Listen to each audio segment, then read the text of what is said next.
황금성 중심부에는 반짝이는 비늘을 지닌 웅장한 황금용이 단순한 수호자가 아닌 현명하고 전략적인 지도자였습니다. 발레쿠아의 인간들이 언젠가 성과 그 보물을 목표로 삼을 것이라는 것은 항상 알고 있었습니다. 영토의 안전을 보장하기 위해 드래곤은 발레쿠아 왕국 전역에 스파이를 심었습니다. 다양한 형태로 변장한 이 스파이들은 엘드릭 왕과 그의 의회의 움직임과 계획을 면밀히 감시했습니다. 발레쿠아의 준비, 전략, 야망을 자세히 설명하는 보고서가 들어왔습니다. 수세기에 걸친 지혜를 지닌 골든 드래곤은 한 발 앞서 나가는 것의 중요성을 알고 있었습니다. 골든 드래곤은 자체 의회를 소집하여 실버 드래곤, 각각 무지개의 색을 대표하는 무지개 빛깔의 7 드래곤을 소환했습니다. 황금성의 심장부에서 고대의 지혜와 비교할 수 없는 힘을 지닌 존재인 황금용이 비밀 의회를 소집했습니다. 이 의회는 용들뿐만 아니라 숲의 가장 오래된 나무들, 바람의 정령들, 깊은 대지의 수호자들로도 구성되었습니다. 그들은 모두 발레쿠아 인간들의 야망이 커져가는 것을 감지했고 침략이 임박했다는 것을 알고 있었습니다. 예리한 눈을 가진 새, 속삭이는 바람, 심지어 발레쿠아 병사들이 들이우는 그림자까지 포함된 방대한 첩보 네트워크를 이용해 드래곤들은 정보를 수집했습니다. 그들은 엘드릭 왕의 계획과 전략, 심지어 그의 군대가 갖고 있는 가장 깊은 두려움과 희망까지도 알게 되었습니다. 이 지식을 바탕으로 의회는 발레쿠아의 강점을 활용하여 그들에 대항할 대응 전략인 마스터 플랜을 고안하기 시작했습니다. 수천 년 동안 이어져 온 숲은 단순한 나무와 덤불 그 이상이었습니다. 그것은 자신의 의식을 갖고 살아 숨쉬는 존재였습니다. 용들의 명령으로 숲은 변화하기 시작했습니다. 오래되고 키가 큰 나무들은 뿌리를 옮겨 미로와 미로를 만들었습니다. 바람의 정령들의 인도를 받아가시는 더욱 날카롭고 독이 강해졌으며 가시 끝은 마비시키는 독소로 반짝였습니다. 덤불은 더 빽빽해졌고 그 그림자는 더 깊어졌으며 용의 동맹자인 밤의 생물들을 숨겼습니다. 황금성 안에는 많은 사람들을 파멸로 몰아넣었다는 전설이 있는 보물들에 대해서는 마법이 더욱 강화되었습니다. 골든 드래곤은 성의 고대 영혼을 소환하여 보물의 방 주위에 주문을 걸었습니다. 이 주문은 복잡하고 계층적이어서 보호할 뿐만 아니라 혼란시키고 오도하도록 설계되었습니다. 보는 사람에게 환상이 던져져 방이 비어있거나 쓸모없는 돌로 가득 차 있는 것처럼 보였습니다. 마법적이고 기계적인 함정이 구석구석에 설치되어 의심하지 않는 사람을 덮칠 준비가 되어 있었습니다. 용의 군대는 엄격한 훈련을 받았습니다. 작은 용들은 공중 기동을 완벽하게 해 발레쿠아 궁수가 조준하기 전에 공격하고 후퇴할 수 있었습니다. 마법과 힘을 지닌 존재인 마법에 걸린 생물들은 자신들의 기술을 연마하여 각자가 그 자체로 강력한 전사가 되었습니다. 영묘하고 종종 간과되는 숲의 정령들은 침묵의 암살자가 되어 그림자 속에서 공격할 준비가 되었습니다. 발레쿠아 군대는 자신들의 수와 힘에 자신감을 갖고 접근해왔지만 그들이 직면하게 될 전략의 깊이를 가늠할 수 없었습니다.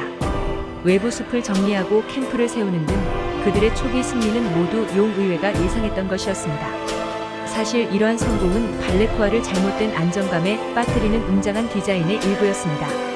그러나 더 깊이 들어가면서 용의 계획의 진정한 본질이 드러났습니다.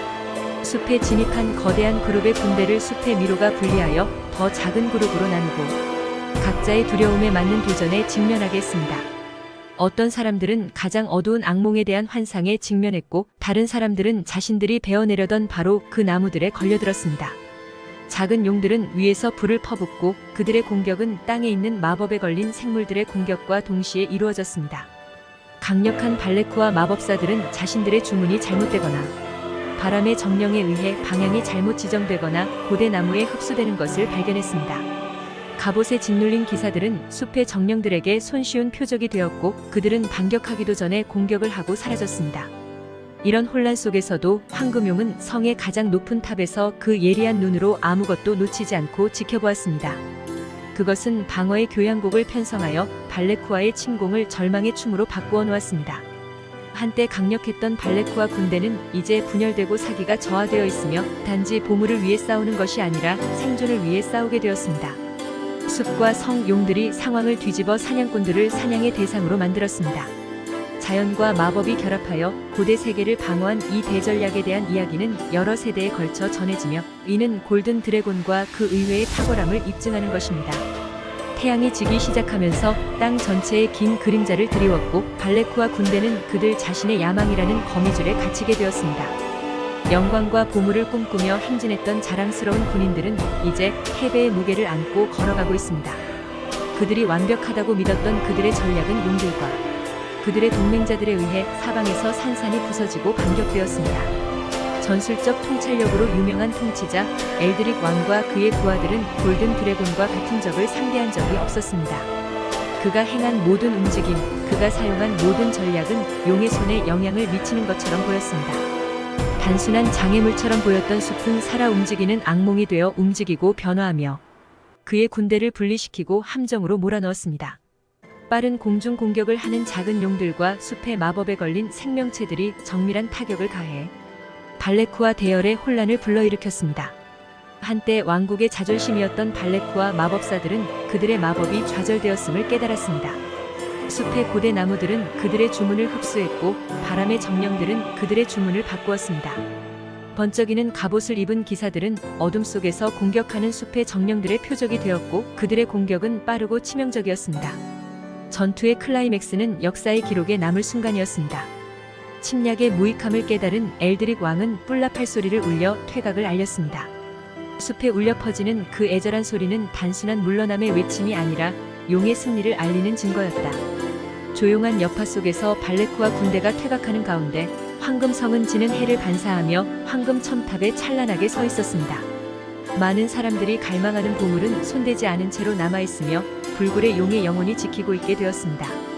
황혼 속에서 비늘이 반짝이는 골든 드래곤은 발레쿠아 땅을 바라보고 있었습니다.